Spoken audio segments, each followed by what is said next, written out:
spoke about rejecting a fairness cream endorsement, and you said that you also felt like different from the rest of the entertainment industry. Do you want to speak about how you came into the entertainment industry and why you felt different coming in? So, hello everybody.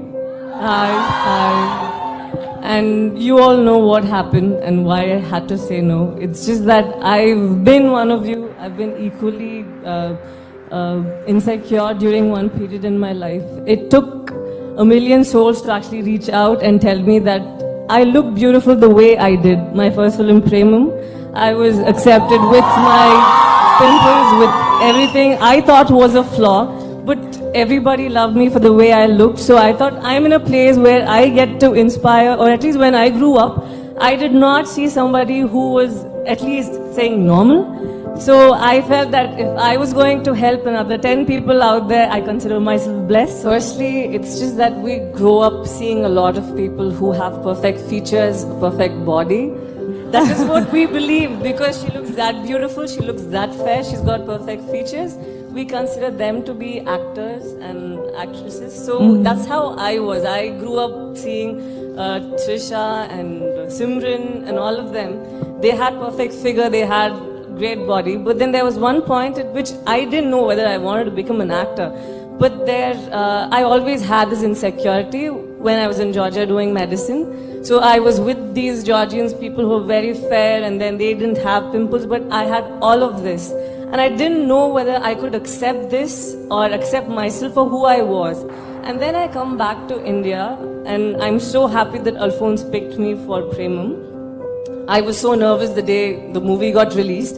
I was wondering, what if people abroad are going to be there teasing me, what Alaga is going to say? They're obviously going to say, I don't look like Simran, I don't look like Trisha. So this is going to be bad news for me.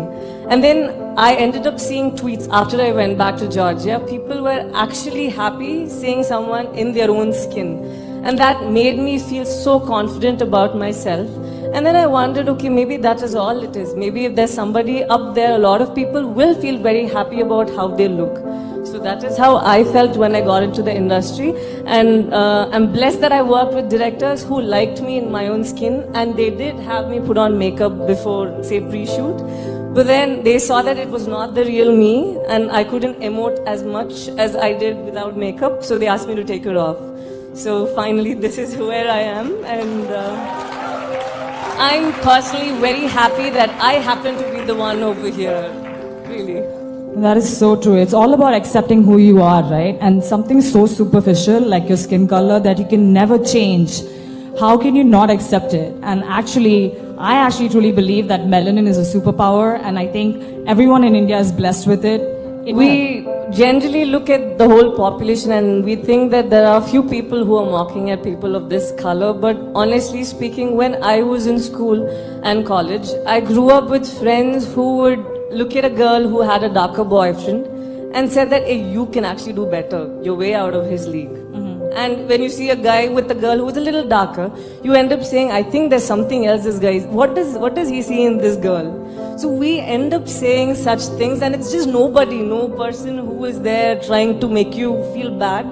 It's just us. We must have at some point of time passed that comment, and right now it's coming back to us. It's just a boomerang. So when we start putting out positive views about how we feel about others instead of pointing. And another thing is social media. Right now, just because you have this curtain of anonymity, you end up writing whatever you want. You just say something when you're not in a very good mood, but the problem is it affects someone else somewhere else. So you have that power to actually create a change. Come on, I just told you that I felt insecure. I didn't see any of you, but come on, few of you from here would have said something sweet about me, right, when the film released. So I believed that and I took it, and that's how I felt good. So I think it's just about, it's nobody else. It's not like the world is trying to bring you down. You were there, and it can even be us. We were there at a very naive period, at a very bad period where we said some wrong things, but it's time we change.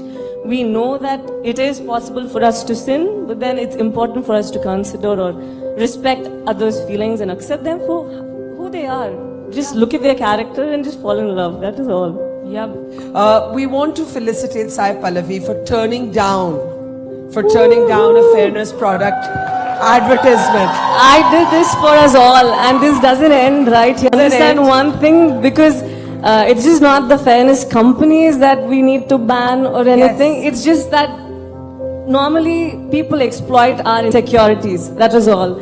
As long as you're insecure, they're going to find some way or the other. Even if we ban the fairness streams, they're going to come up with something which says natural products. You have natural peel, which is with orange and all of it. So this is never going to end. As only you should be confident about yourself and love the people around you and give them some appreciation.